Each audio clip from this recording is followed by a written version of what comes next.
Živjo in pozdravljeni ponovno na YouTube kanalu Špar Slovenija. Moje ime je Sonja in danes se bomo pogovarjali o pripravah na novega družinskega člana.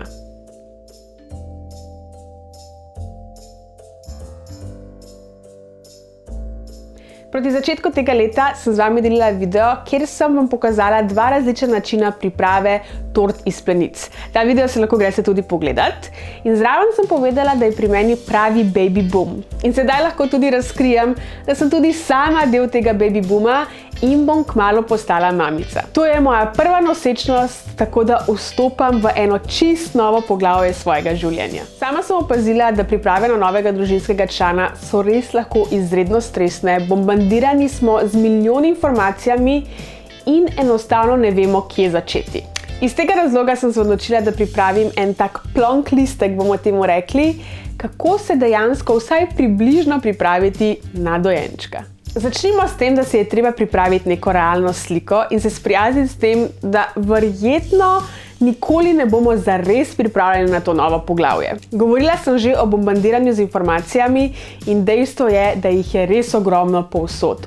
Od prijateljev do družinskih članov, znancev, internet, družbena omrežja, ni da ni, informacij se najde ogromno. Zato je eden izmed mojih glavnih predlogov, da se ta šum utiša in se izbere nek res ozek krog prijateljev ali družinskih članov ali katerihkoli drugih kanalov, od katerih boste črpali informacije. Kot že veste, se sama trudim biti malenkost bolj trajnostna v svojem življenju. In v sklopu tega bi rada povedala, da manj je vedno več. Ogromno stvari lahko dobimo od druge roke in marsikaj lahko uporabimo, kar že imamo. Ko pa pride do nakupov, ker seveda, da bo prišlo do novih nakupov, pa se osredotočimo na to, da res kupimo tisto, kar dejansko potrebujemo. Boljše je malo počakati, pa videti, kaj boš potreboval, kot pa vnaprej kupovati na zalogo. Potrebovali boste ogromno ene dokumentacije, ki je fajn, da se na njo pripravite predhodno.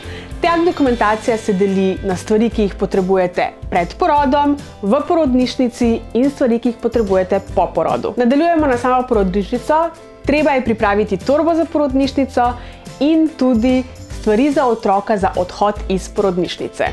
In potem imamo še prve tedne po porodu oziroma četrto tromesečje, kjer pa potrebujemo razne izdelke zase, za otroka, predvsem za nego in razne pripomočke. Večino stvari, ki boste potrebovali ali zase, ali za dojenčka, ali bolj zabavne zadeve, ali bolj praktične zadeve, boste našli v Šparu.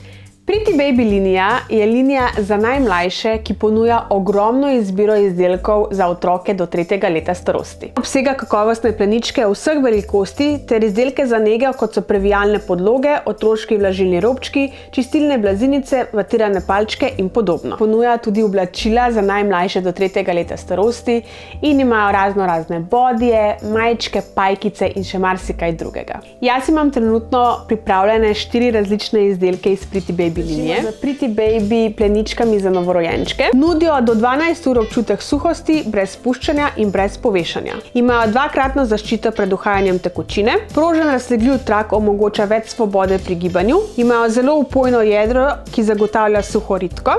Imajo različne živalske motive ter širok in fleksibilen sistem za zapiranje. Naslednja stvar so Pretty Baby blazinice, ki so namenjene za nežno čiščenje občutljive dojenčkove kože. To so mehke čistilne blazinice iz 100% bombaža. Primerne so za občutljive predele kože, ki so v stiku s pleničko. Nadaljujemo z Pretty Baby vatiranimi palčkami z varovalom. Izdelane so iz 100% bombaža, držala iz 100% papirja, so izredno nežne in mehke. Še dodaten plus je, da so zapakirane v 100% kartonasti embalaži, ki jo potem lahko zavržete v zabojnike za papir. In še Pretty Baby zaščitne blazinice za prsi ob dojenju. So izjemno nežne in visoko opojne.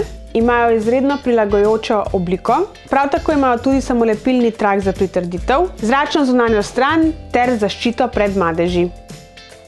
Prav tako pa je ravnokar izšel Šparov katalog igrač, ki ima ogromno ponudbo vsega, kar bi si lahko želeli za vse možne starostne skupine. Notri sem opazila tudi ene svojih najljubših družabnih iger, kot recimo Scrabble, Monopoly ali pa Jenga. Kar se tiče pa izbire igrač za tiste res najmlajše, bi pa rada z vami delila 2 igrači. Mehke kocke Clumsy vlak. To so kocke za skladanje, so izredno mehke, varne ter izdelane iz netoksičnih materialov. Kocke spodbujajo razvoj senzoričnih, domišljijskih in ročnih spretnosti otrok.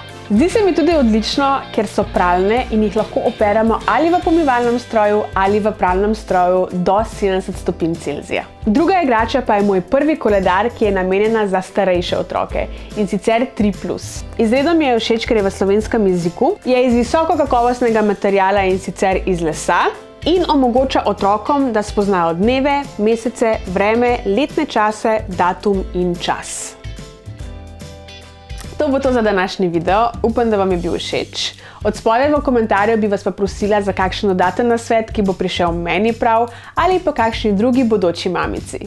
Hvala za ogled in se gledamo naslednjič. Adijo!